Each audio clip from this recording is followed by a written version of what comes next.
Hello and welcome to the Rabobank's 2019 Outlook. My name is Michael Magdovitz and I'm an analyst within the ACMR team. Today I'll be speaking with you about the soy complex.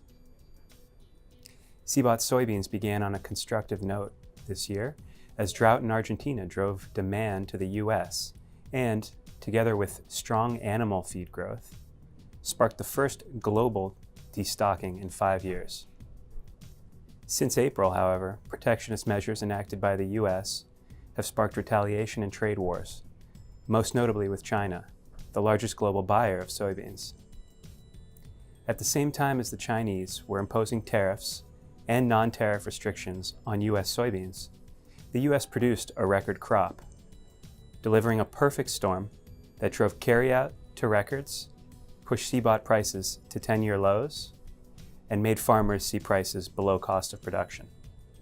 At the same time, the limited availability of exportable soybeans outside the US has caused record global price dislocations and presents significant upside risk to CBOT in case of production difficulties in South America this winter.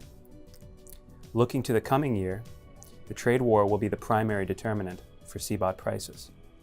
If China does not take US soybeans, we expect US farmers to cut acreage by about 8%, or 7 million acres, turning instead to more profitable crops like corn, wheat, and cotton.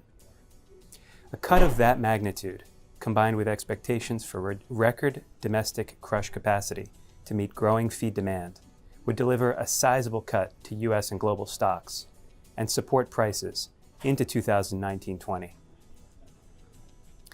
US soybean crush margins, in contrast, rose to 4-year highs this year, with the world's top soybean meal exporter, Argentina, sidelined and unencumbered by China, which prefers to import and crush raw soybeans. Crush margins remain elevated, but have fallen alongside CBOT soy meal in response to record US production and the specter of a restored Argentine production coming online early next year. We remain cautiously optimistic on US soybean meal demand and CBOT prices. As long as the trade war persists, Chinese demand will be pushed to South America for soybeans, bidding up prices, pressuring local crush margins, and curtailing production. Argentina's recent removal of tax incentives for soybean meal exports will only exacerbate that trend and maintain record export demand for the US. Meanwhile, animal protein production is expected to rise in the US the coming 2 years, driving domestic soy meal consumption higher. Amidst the trade war, we expect the US to approach national crush capacity to meet demand and for CBOT prices to push higher. A resolution of the trade war, meanwhile, would be positive for the entire soy complex. CBOT soybean oil prices languished this year, near 10-year lows, the unloved byproduct of a crush frenzy.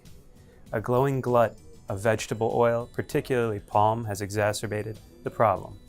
Looking ahead, we see a modest demand-led recovery in CBOT as low soy oil prices, particularly relative to Brent crude, encourage record biodiesel demand, whose content is well over 50% soy oil.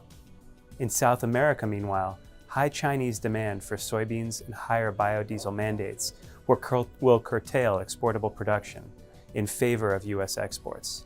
Still, barring the emergence of an El Niño-related dryness event in Southeast Asia, the global vegetable oil oversupply will persist into 2019-20 and limit CBOT's upside.